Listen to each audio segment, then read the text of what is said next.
আমার স্বামী মারা যাওয়ার পর মাত্র 12 বছরের দেবর আমাকে বলল, আমি তোমাকে বিয়ে করতে চাই। আর বিয়ে তো ফরজ কাজ, এটা উপরওয়ালার আদেশ ভাবি।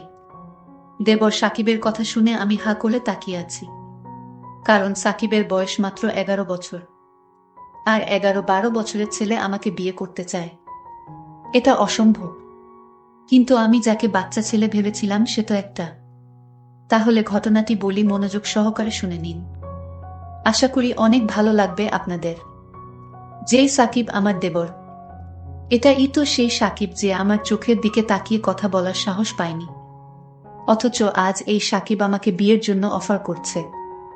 সময় কতটা বদলে গেছে, পরিস্থিতি আর ভাগ্য আমাকে কোথায় দাঁড় করিয়েছে সেটাই অবাক চোখে তাকিয়ে দেখছি।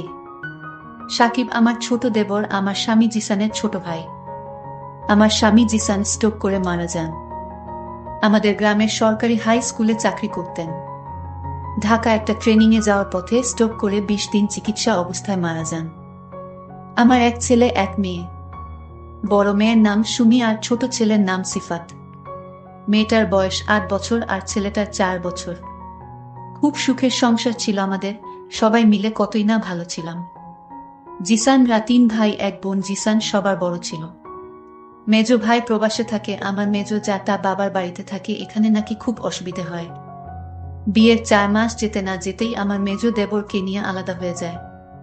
আমি শুধু আলাদা হতে পারিনি, কারণ জিসানের মাকে কে দেখবে, আমি তো উনার মেয়ের মতো। তাও বউ হিসেবে আমার মেজো যাই ভালো। আমার সৎ মা ছিল ঘরে, তাই মায়ের ভালোবাসার খুব অভাব ছিল। ভেবেছিলাম শাশুড়ি মাকে দিয়ে নিজের মায়ের ব্যথা ভুলব, কিন্তু সে সুখটা হয়তো আমার কপালে ছিল না। আমি যত উনাকে মেনে চলতাম, উনি তত আমার ছোটখাটো দোষ নিয়ে ঝগড়া শুরু করে দিতেন। এ ঝগড়া নিয়ে জিসান কয়েকবার আমার উপর হাত তুলেছে। তাও প্রতিবাদ করতে যেয়ে পারিনি, কারণ আমি নারী, মুখ দিয়ে বললে আমার অধিকারের অভাব নাই। কিন্তু পুরুষতান্ত্রিক সমাজে আমরা নারীরাই দোষী। কার নামে কোথায় বিচার দিব?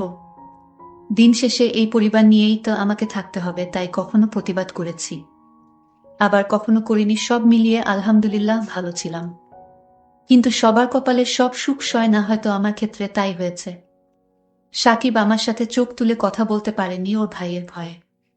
আমার জানামতে আমাকে খুব সম্মান করে, কিন্তু আমার স্বামী মৃত্যুর পর বুঝলাম শুধু ভাইয়ের ভয়ে আমার দিকে তাকাতেও সাহস পায়নি। ছেলে মেয়ে দুটোকে নিয়ে কোথায় যাব, কি করব? শাশুড়ি মা এবং সাকিবের অত্যাচারে ঘরে বসা যায় না। কয়েক মাস জিসানের ব্যাংকে জমানো টাকা দিয়ে কোনো রকম দিন কাটিয়ে দিয়েছি। কিন্তু আস্তে আস্তে তো সব শেষ হয়ে যাচ্ছে। এদিকে সাকিব ক্লাস 8-এ পাশ করেছে জিসান মারা যাওয়ার আগে। কিন্তু ও তো ছোটখাটো কিছু কাজ খুঁজতে পারে, তা না, উল্টো ঘর থেকে টাকা নিয়ে বাজে খরচ করে। চোখের সামনে আমার সাজানো সংসারটা শেষ হয়ে যাচ্ছে, কি করব, কার কাছে হাত পাতব? সব মিলিয়ে আমি তিলে তিলে শেষ হয়ে যাচ্ছি। আল্লাহ কাছে তাজ্জুদের নামাজ পড়ে কত রকম ফরিয়াদ করেছি। আল্লাহ যেন আমাকে সৎ রাখেন, হালাল রিজিকের ব্যবস্থা করে দেন। ছোটবেলায় মাকে হারিয়ে সৎ মায়ের কাছে কম কষ্ট ভোগ করিনি। আসলাম স্বামীর বাড়িতে এসে স্বামীকে হারালাম। আল্লাহ যে আমার কত পরীক্ষা নিচ্ছেন জানি না, তবে আল্লাহকে এতটুকু বলতাম, আল্লাহ যেন আমাকে ধৈর্য দেন সবকিছু সহ্য করার। দিন দিন সাকিবের অত্যাচার বেড়ে চলছে। হুটহাট করে যে কোনো কথা বলে ফেলে, এক অদ্ভুত আচরণ করতে চায়। কোনোরকম আল্লাহ নাম নিয়ে বেঁচে আসি, তবে এরকম কতদিন? বাহিরে বললে বলবে স্বামী নাই, তাই এখন এমন করছি। কিন্তু বাবার বাড়িতে যাওয়ার ব্যবস্থা সব বন্ধ। আমি ইন্টার পাস, বিএ ভর্তি হওয়ার আগে তো বিয়ে হয়ে গেল। কিন্তু এত অল্প বয়সে স্বামী হারাবো কখনো কল্পনাও করিনি। ছেলেটা ও বড় হচ্ছে, মেয়ে ও, কিন্তু আমি কোথায় যাব? ভেবেছিলাম ওদের সাথে কষ্ট করে কোনোরকম ওদের কাজের মহিলা হয়ে ও দিন কাটিয়ে দেব। কিন্তু না, আমার প্রতি তাদের নির্যাতনের পরিমাণ দিন দিন বেড়েই চলছে। সাকিব একটা ছোট অটো চালায়, কিছু ইনকাম করে। ভেবেছিলাম এখন ভালো হয়ে যাবে, কিন্তু না, সুযোগ পেলেই আমার সাথে শাশুড়ি এবং সাকিব ব্যবহার খারাপ করার চেষ্টা করে। সাকিব ছোট হলে কি হবে? দিন দিন সাকিব আমার দিকে অন্যরকম দৃষ্টিতে তাকিয়ে থাকে। আর মাঝে মাঝে বলে, ভাবি আমি তোমার অপেক্ষায় থাকবো সারা জীবন। একটা বাচ্চা ছেলের মুখে এ কথা মানায়? প্রতি উত্তরে বলেছিলাম, তোমার ভাই কিন্তু কথায় কথায় বলতেন, আমি তোমার বোনের মতো, আর আমি তোমাকে ছোট ভাইয়ের মতোই দেখেছি।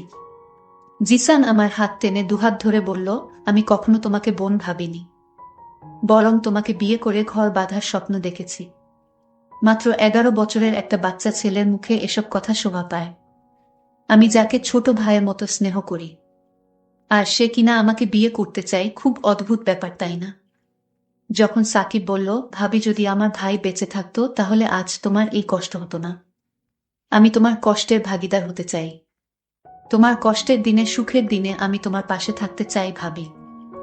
এই কথা বলার পর ভাবি আমাকে জুড়ে একটা থাপ্পড় দিয়ে বলল, তুমি একটা বাচ্চা ছেলে, তুমি আমার কষ্ট কি বুঝবে? আর তোমার ভাই বেঁচে থাকলে আজ এমনটা হতো না। ভাবি তুমি আমাকে ভুল বুঝো না ভাবি, আমি তোমাকে অনেক ভালোবাসি। আমি যদি তোমাকে আমার বাড়িতে না রাখতে পারি তাহলে আমার মা তো তোমাকে এই বাড়ি থেকে তাড়িয়ে দেবে, কারণ আজ আমার ভাই বেঁচে নাই আর তোমার নাই স্বামী। তাই চেয়েছিলাম ভাবি আমি তোমাকে আমার বাড়িতে রেখে দেব সারা জীবনের জন্য। সাকিব এই কথা বলার পর খুব অসহায় লেগেছে সেদিন, যেদিন আমার ছেলে পরীক্ষা ফিস দেওয়ার জন্য কতবার টাকা চেয়েছে। প্রতিবার সাকিব বলেছে, তোর মায়ের কাছে গিয়ে জিজ্ঞেস, আমি তাকে বিয়ে করতে চাই, যদি রাজি হয় তাহলে তোরে অনেক টাকা দিব চকলেট খাওয়ার জন্য। সাকিবের বয়স মাত্র 12 বছর, আর 12 বছরের ছেলে আমার স্বামী হবে, এটা আমি কিভাবে মেনে নিতে পারি? সে তো আমার ছোট ভাইয়ের বয়সী। সাকিব বলল, ভাবি তোমার কষ্ট দেখলে আমার চোখে পানি চলে আসে। আমি তোমার কষ্ট সহ্য করতে পারি না ভাবি।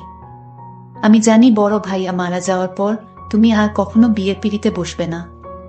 তোমার বাকি জীবনটা আমাদের বাড়িতে চাকরানির মতো কাটাতে চাও, সেটাও আমি জানি। কিন্তু ভাবি তুমি চাইলে আমি তোমার সব কথা মেনে নিব। আরে তুমি তো একটা বাচ্চা ছেলে, তুমি বিয়ের কি বুঝবে? তোমার বিয়ের বয়স এখনো হয়নি সাকিব। আর তুমি এটা ভেবো না তোমার ভাই মারা গেছে বলে আমি আবার বিয়ে করব, কখনো না। ভাবি তুমি যা বলছো সব মুখেই বলতেছো, তোমার ভিতর থেকে কোনো কথা বের হচ্ছে না। আমি তোমার মুখ দেখেই বুঝতে পারছি যে তুমি কথাগুলো মুখে বলতেছো, অন্তর থেকে নয়। এতটুকু বাচ্চা ছেলের মাথায় এত বুদ্ধি কোথায় থেকে এলো আমি ভেবে পাচ্ছি না। আমি একদিন কান্না করে সাকিবের আড়ালে বলছিলাম, আমি এখন ছেলেদের পরীক্ষার খরচ কোথায় থেকে দিব? আমি কান্না করছিলাম আর এই কথাগুলো বলছিলাম। আমার আড়াল থেকে সাকিব আমার কথাগুলো শুনে ফেলে। ঠিক তখনই সাকিব একটা অটো ভাড়া নিয়ে সারাদিন অটো চালিয়ে টাকার ব্যবস্থা করে নিয়ে এলো। সাকিব রাতে আমার ঘরে চুপি চুপি ঢুকে বলতে লাগলো, আমার লক্ষ্মী ভাবি তুমি কান্না করছো কেন? কি হয়েছে তোমার? ভাবি বলল, তোমার কাছে বললে কি হবে? আরে ভাবি বলো না শুনি, সমাধানও তো করতে পারি। তুমি একটা বাচ্চা ছেলে, তোমার বয়স কম, তুমি কি বুঝবে? আরে ভাবি শোনো, তুমি আমাকে ছোট দেখতে পারো, আমার বয়স কম হতে পারে, কিন্তু ভাবি মানুষের দুঃখ কষ্ট বুঝার ক্ষমতা আমার আছে। একবার বলো না। তখন ভাবি বলল, মাস্টার আমার ছেলের পরীক্ষার ফিসের জন্য তাগিদ দিয়েছে, বলেছে কাল পরীক্ষার ফিস দিতে না পারলে পরীক্ষা দিতে দিবে না। ওহ ভাবি এই ব্যাপার সমস্যা নাই ভাবি, তুমি যখন একা একা বসে কান্না করেছিলে তখন আমি তোমার কথা শুনেছি। তারপর আমি একটা অটো নিয়ে বের হয়ে যাই আর তোমার ছেলের পরীক্ষার ফিসের ব্যবস্থা করে ফেলেছি। এই নাও, এখানে 1000 টাকা আছে, তুমি তোমার ছেলের পরীক্ষার ফিসটা দিয়ে দাও। তখন ভাবি খুশি হয়ে টাকাগুলো হাতে নিয়ে ছেলের পরীক্ষার ফিস দিয়ে দিলেন, আর তার ছেলে পরীক্ষা দেওয়ার সুযোগ পেয়ে গেল। একদিন দেখি ভাবির শরীরটা খুব দুর্বল। ভাবিকে বললাম, ভাবি তোমাকে আজ খুব দুর্বল দেখাচ্ছে কেন? আরে এ কিছু না। তারপর ভাবির কপালে হাত দিয়ে দেখি শরীরে অনেক জ্বর, জ্বরে গা পুড়ে যাচ্ছে। আমি বললাম, ভাবি তোমার তো শরীরে অনেক জ্বর। তখন ভাবি জ্বরে জ্ঞান হারিয়ে ফেলল। আমি চালু করে জলপট্রি দিলাম, তারপরও দেখলাম কিছুতেই জ্বর কমছে না। রাত প্রায় 12টা বাজে, এখন কি করি? আমি কোনো কিছু না ভেবে দৌড়ে গিয়ে গ্রামের একজন পল্লী ডাক্তারকে নিয়ে আসলাম। তখন ভাবি জ্বর মেপে ওষুধ দিয়ে গেল। আমি সারা রাত ভাবির পাশে দাঁড়িয়ে রইলাম। আমি সারা রাত একটু ঘুমাইনি, কারণ ভাবির যদি কিছু হয়ে যায়, আর তাই আমি ঘুমাইনি, সারা রাত জেগে রয়েছি। সকালে ঘুম থেকে ভাবি যখন জাগলো তখন দেখতে পেল আমি দাঁড়িয়ে দাঁড়িয়ে জিমাইতাছি। তখন ভাবি বলল, সাকিব তুমি এখানে দাঁড়িয়ে কি করছো?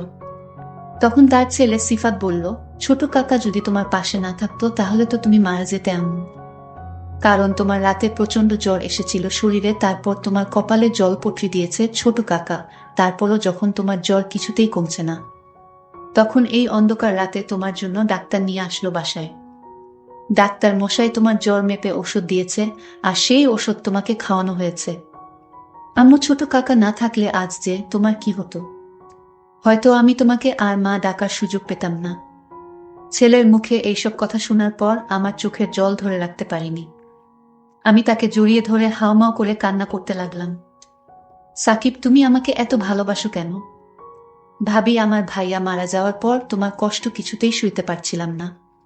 তুমি যখন সবসময় মনমরা হয়ে থাকতে, আমার মা যখন তোমাকে বিভিন্ন কথা বলে গালি দিত, তখন আমি এটা সইতে পারছিলাম না।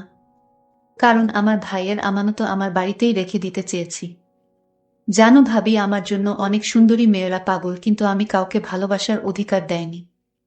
এর একটাই কারণ, তোমার জন্য তোমার মায়ের বাঁধনে আমি আটকা পড়ে গেছি। তার মুখে এই কথা শোনার পর আমার চোখ দিয়ে টলমল করে পানি পড়ছে, আমি কান্না করছি। আল্লাহ আমার কপালে আরেকজন মানুষ আমার পাশে দিয়েছেন। তার ব্যবহারে, তার কথায় আমি মুগ্ধ হয়ে গেছি। আসলে আল্লাহ যা করেন তা ভালোর জন্যই করেন। আমি সাকিবকে বললাম, সাকিব তুমি কি চাও বলো, তুমি আজ যা চাইবে তাই পাবে। আমি আল্লাহকে সাক্ষী রেখে বললাম, ভাবি আমি তোমার কাছে কিছুই চাই না, তুমি আমার পাশে সারাজীবন থাকবে এবং তোমাকে সেবা করার সুযোগ দিবে। ঠিক আছে, আমি তোমাকে সারা জীবনের জন্য আঁচলে বেঁধে নিলাম, এখন খুশি তো? সাকিব চোখের জল মুছতে মুছতে বলল, ভাবি আমার মতো সুখী মানুষ এ পৃথিবীতে আর কেউ নাই।